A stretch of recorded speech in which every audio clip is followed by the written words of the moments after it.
our last panel of the day, looking at mobile identity. It really pulls together absolutely everything from the day, looking at mobile identity, the role mobile network operators need to play. So first of all, it makes sense having a network operator on the panel, surely, and we have that. We've got Atul from Reliance Jio. Atul, will you please come on down? Thank you. Come on, folks. The last panel of the day, a bit of energy in here. Atul, nice to have you on the panel. Thank you. Please take a seat. Thank you very much. We've got Eshan from Tata Communications. Come on, people. Thank you. Ritesh Kumar from JT Global. Good seeing you. Murthy Muniappa from GTS Tech Labs. And Alike Sekera from TrueSense, product by Root Mobile. Murthy, lovely to see you. Hey, good having you. Alik. Sorry, not Alike. We're not in Spain. Enrique or something like that. There we go. I think we have, we have absolutely everyone. We have everyone here. Great, so let's get into it. The role of mobile identity and network operators. So let's go to the mobile network operator first. Mobile network operators around the world, I think it works, yeah, it'll be fine. You are sitting on so much data regarding all of us subscribers. Now, we've been talking a lot during the day. I'll come around here, because some of you can't see me, around the corner. We've been talking a lot about business messaging. And it really does sadden me that so many mobile network operators around the world are not like here in India. They have not embraced the mobile messaging opportunity.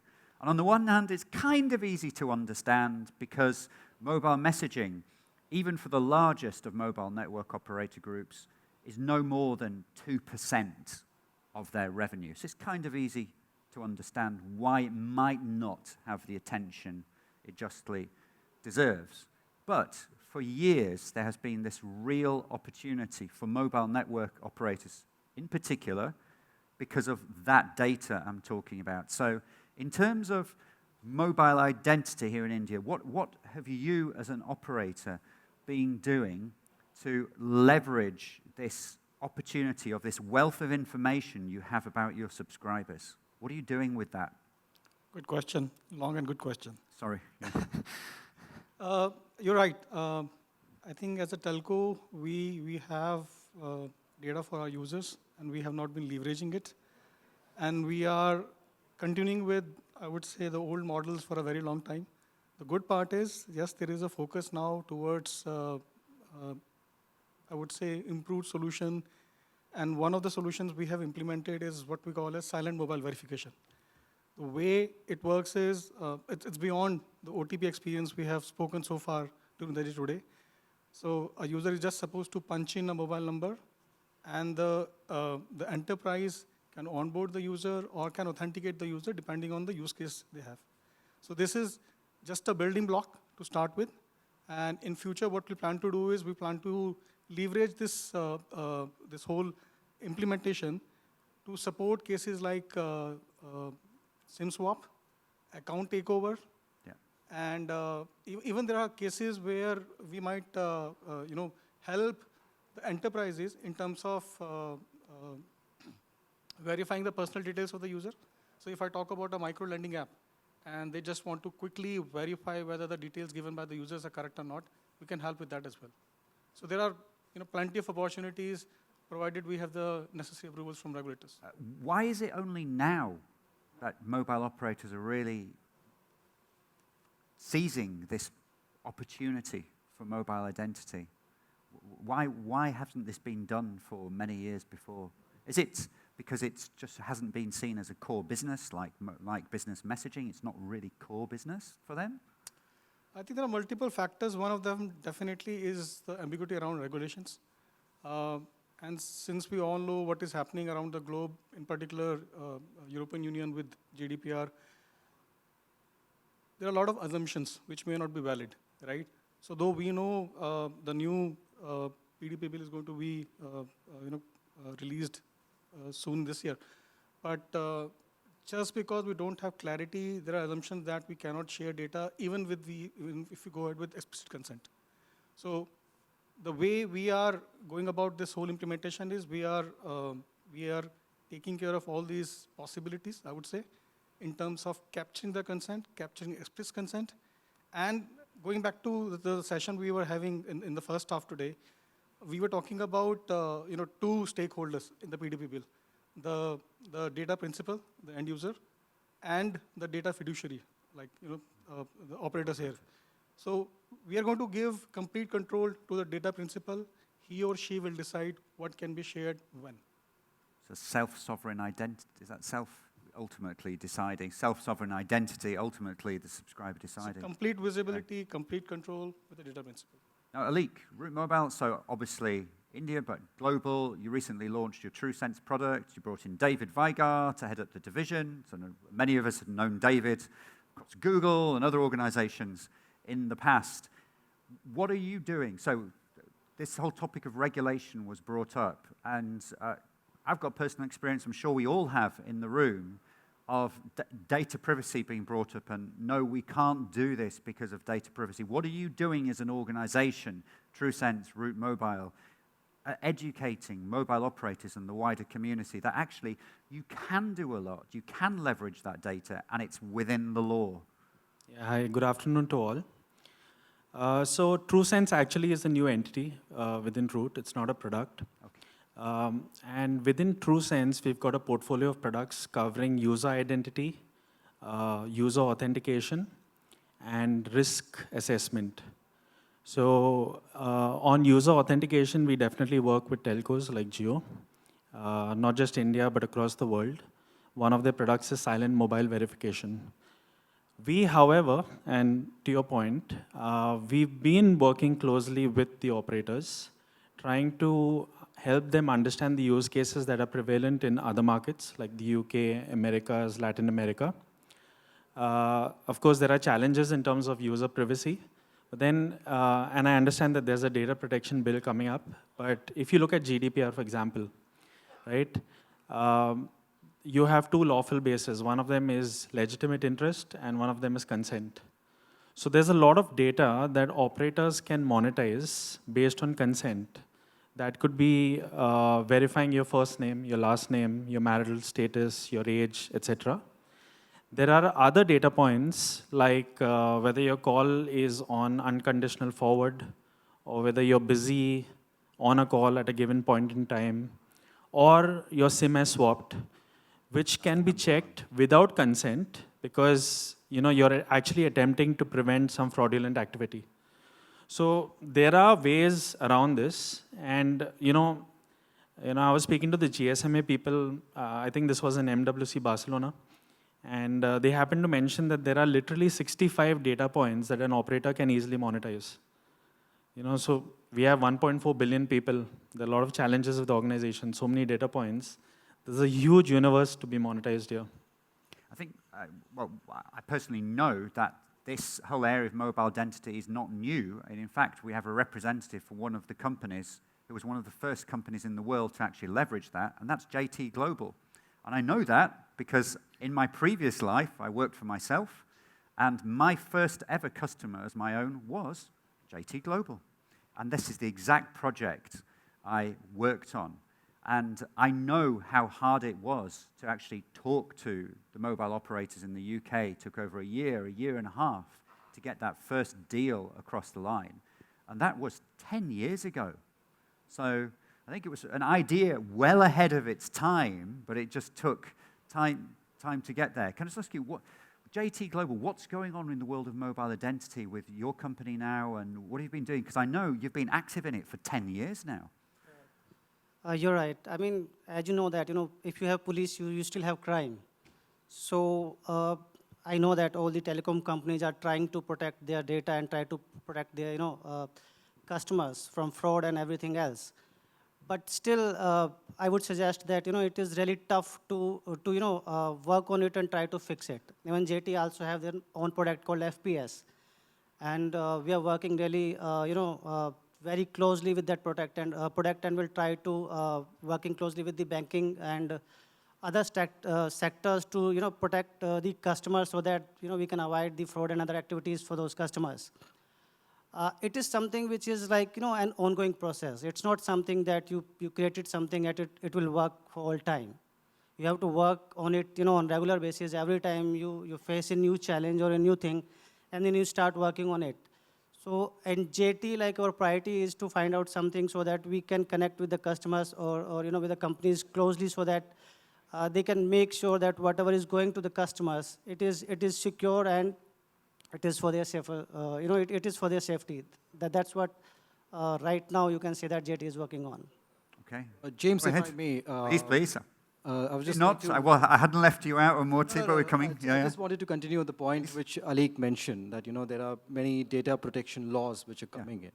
But in my view, it is just not about those laws which are going to be there, but it's all about the technology which the MNO has deployed to protect that humongous customer data that they have. I recently recall that back in the month of December, Optus had a breach wherein the entire data, including the passport details. Yeah, that's the important bit. Even the passport details were stolen, and till now, they're just figuring out what the impact is going to be.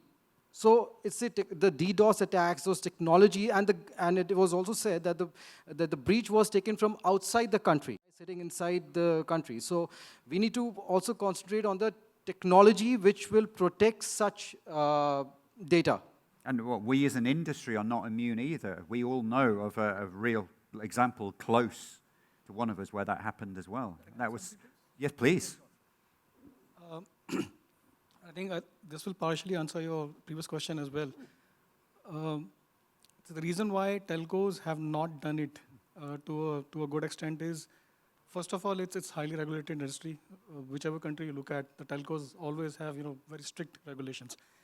Second reason is, I think a lot of things have changed with OTT platforms gaining popularity and the customer experience they have been able to achieve, right? Now, if I look at it today, I see it's a balance between enhanced customer experience versus enhanced security, right? Adding to his point. So even if Because you don't want to implement that friction. Exactly. So it's like flow. on one hand you have to continue enhancing customer experience, but on the other side you don't want to compromise the security. It's a real tricky balance. It goes back to what was being talked about in the previous panel, this whole false positive thing. It's a real balance. How do you negotiate that? I don't know. Morty, what's your take on what's going on in India today in terms of mobile identity? We've got operators here clearly starting to embrace that and understand the opportunity. And do you think that potentially this gold mine of data that operators have could be bigger than business messaging in the next few years? Yes. For companies like TechLab, it is going to be a gold mine as well. The reason is the operators have data, will have data, but if you historically look at it, the solutions are brought by value-added service companies or technology companies. For whatever the reasons, most of the operators, they're busy in doing what they were doing all these years. It's because it's not their core business. Yeah.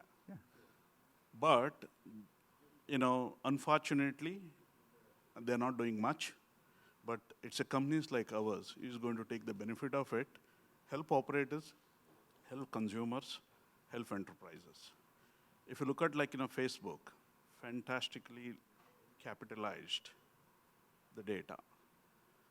Of course, within the boundary of the regulations, data protection and things like that. Here it will be even more stringent data protection in case of telcos, assuming that that framework exists. Today, most of the applications are mobile identity is kind of used for the authentication. very less actually truly using the mobile identity. Now, the real scenarios are going to come in future based on the new application that's going to come. Today, the mobile it's an extension of your organ. It's as good as your organ. It's an extension of your body.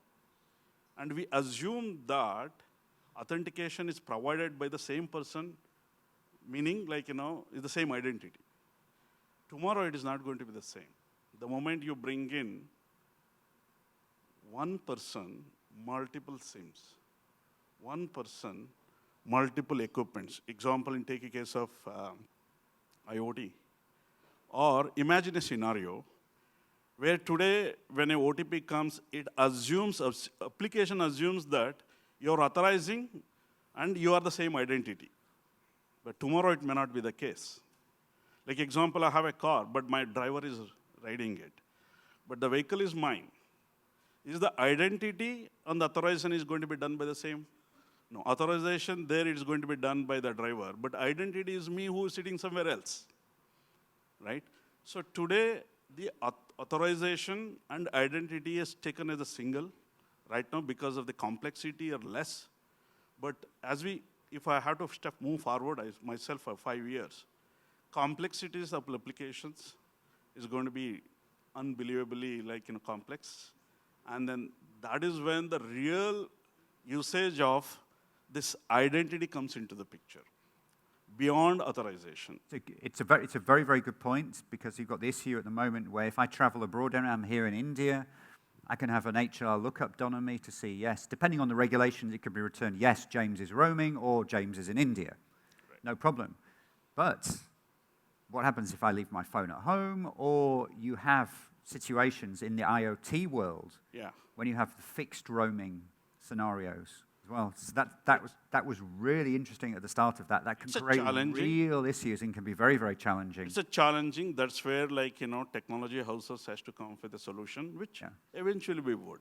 Like one of the, at least I have seen, one of the companies best utilize the identity is Google.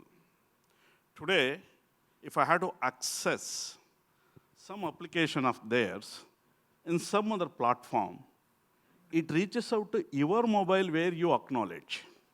It means authentication and identification solved. But that can be done by mobile operators as well. Most of the mobile operators also have their own app inside the mobile, more or less, right?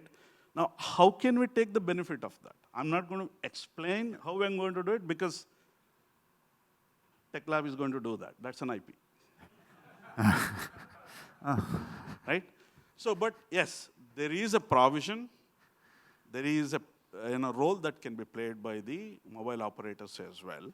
Absolutely. They need to be prepared, because otherwise things are going to be very complicated. And obviously, if you don't do it, the fraudulent people are going to take the advantage. Eshan, what are you doing within Tata Communications to make sure mobile operators are prepared, to make sure people understand what the opportunity is? To explain what you're doing.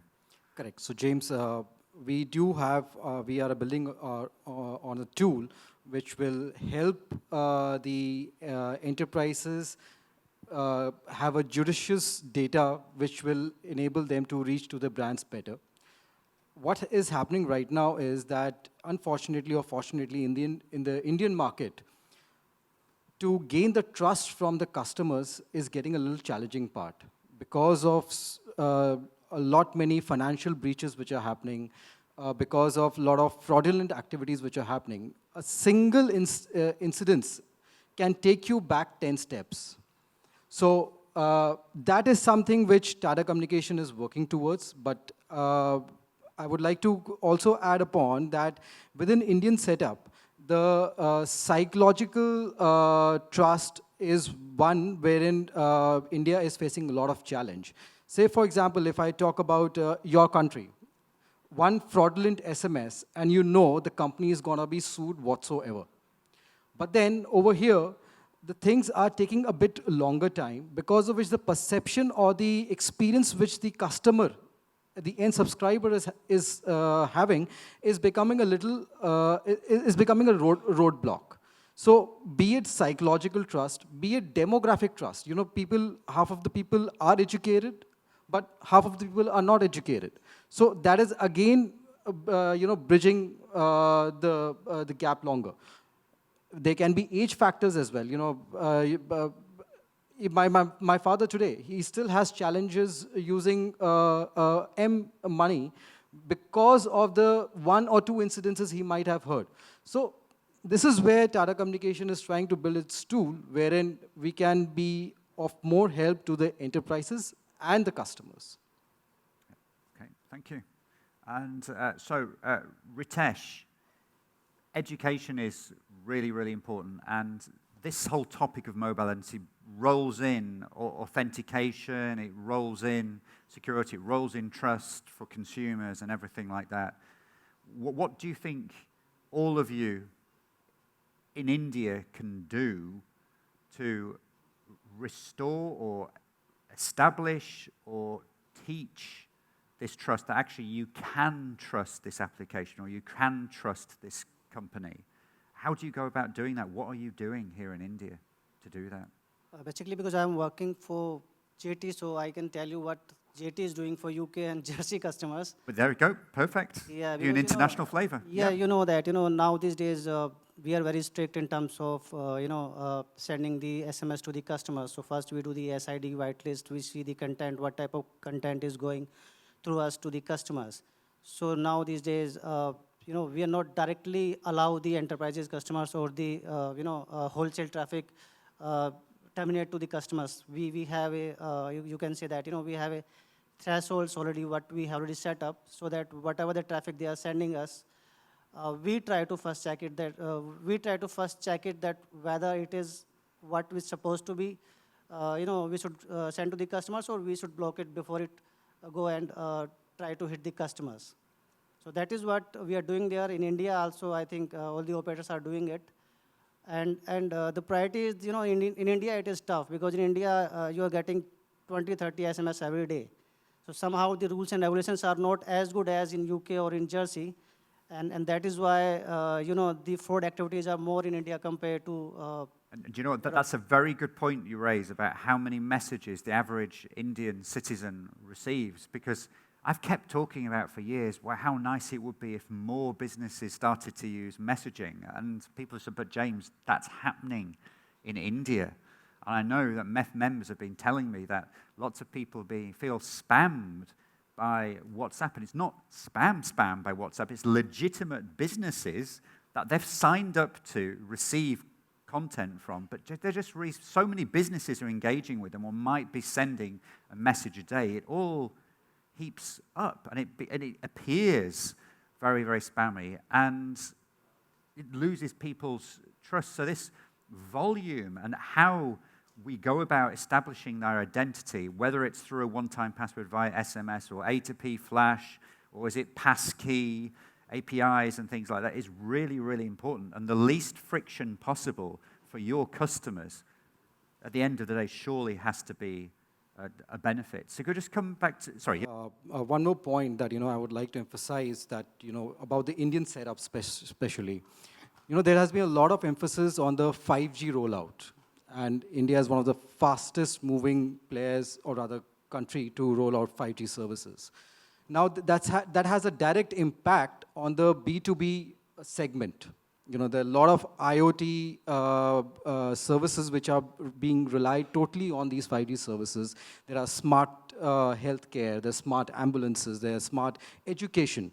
Now, what is that enabling is that these new brands or new startups are going to reach to the customers efficiently via mobile identity, because telecom operators are going to be capitalizing on that, and they should, rather than increasing the premium on 5G services, they should rather capitalize the revenue on these services, wherein the customer and the brands can come together more efficiently. So 5G is another point that I wanted to throw upon. Believe it or not, we're getting close to the end of our session. In fact, very, very close. So closing words. Alik, from a practical basis, So let's say you've got a situation where you have a mobile operator that says, do you know what? It's a great opportunity. We're not doing anything at the moment today. What's the time frame? How long does it realistically take? Providing a mobile operator, you can probably actually tell us because you've done it. You've been on this journey yourself. And how long does it take to go from a situation where, okay, I'm a mobile operator, I'm not doing anything to leverage this mobile identity opportunity, and then I've actually got a solution which I've either built myself or built in conjunction with one of the people in this room. What time frame are we talking about? So that's a question we have with every operator, to be honest. It depends. So there are certain solutions like silent verification where we have a hosted platform as well. In a scenario like that, it could take probably maybe 4 or 5 weeks, given the operator protocols and So you just have a feed into the operator database and you do the rest. That's it. And the other scenarios where the operators have their own platforms, which is usually the case in India, then it's solely subject to the operator because they have their production rollouts, their staging rollouts. So you've got your own. Have you got your own platform? Yeah, exactly. They've had their own platform, and again, it's subjective, but I would say it could take about 2 or 3 months just for about SMV, silent verification. But the good thing here is, once you're connected, then the other data points are open. Exactly. Right? And there were a lot of questions. It's an API. Just an API. And most of the queries that came up in the earlier conversations, authentication and people receiving messages and losing money, all of that can be catered through SIM swap and simple solutions of that sort. Fantastic. Morty, closing remarks. Could be about this topic or anything. Yeah, I guess extending the same topic, how soon can we produce or have this solution? Technology houses can probably, if you ask me, with the support of telcos, operators, we can have the solutions rolling out anywhere between like 9 months to 1 year. However, where is the push? It's a very hard push from the technology houses to give this solution because we don't know the revenue model, the first movers problem, and then acceptance. I guess if at all like this has to be pushed is either through the policy by the government, then automatically everything falls in line. But for that, the government has to, the country has to feel the pain, the weight of the pain decides how fast they want to push. Or some operators has to start like rolling out, assessing the pain that the consumers are going to go through, with the probability of converting that into the revenue. So then there is a possibility. From a technology houses, I guess it is a matter of implementation once we have the data and approval. Fantastic. So that's what I want. Thank you. And Ritesh, from your perspective, because I know JT Global was so early into this 10 years ago, you've been doing it for a long time. Are you seeing some really good potential for growth in this, realistically? Yes, I think you're right, because JT is investing a lot now these days, especially in FPS, in firewall, and all other things to protect the customers and their data. And one thing what I can say is that for SMS, I would like to say something because everybody is talking about SMS, that who will replace SMS. So as per my understanding, no one can replace SMS. Like we all are using WhatsApp, but now these days you will see that whenever you get a message from any marketing company, you just block it. You're not going to get that message in future. And that is the opportunity or the facility you have on WhatsApp, that you can block that particular message, so that in future they will not send those marketing messages to you. But in SMS, you will keep getting the message. Although now these days you have an option in SMS also that you will get an alert that it might be a potential spam message. If you want to block it, then you can block it. But somehow we don't do it, we just try to ignore it. But in WhatsApp, we just go and block that message so that we will not get it in future. So as per my understanding, maybe that we will have more competitor in future, but SMS will survive. That is what I will say. It'll be still an important component part in Right. authentication, verification, ultimately determining identity. And closing remarks from you, sir? So James, as you all know, and in the previous discussions also, it was very evident that the businesses have moved from web-based to app-based, mobile app-based, and now towards the conversational. Uh, it, I, authenticating those communication channels is of the utmost priority, and MNOs are they are expecting customers to give as much as data as possible. Securing such information and putting all this data into a meaningful outcome to the enterprises is the key for success. So that's what is my view. Thank you. And last one, you are the subject of this panel. So, Couple of points. So regarding the SMS business, and I think somebody also pointed out in previous session that on an average we are sending 70 plus SMS per day. So in my view, it's more of a misuse. Personally, I don't look at SMS unless I do a banking transaction or something which I know that I'm going to receive SMS, like an OTP. So silent mobile verification is one solution to that. And coming back to Alik's point, see, when we rolled out, there were a lot of open points, a lot of concerns. That's why it took time. But now it's just a matter of onboarding. So whatever we did initially in 2-3 months, now it happens in a couple of weeks, right? And last point, I think summarizing some of the points which I heard now, operators are now thinking like platforms. And when you do that, it changes the way you look at these problems and the way you think of solutions. So you not just think about authentication, which is a partial solution, you also think about authorization. thank you. Well, ladies and gentlemen, this has been the last panel, so I'd like to thank all the speakers.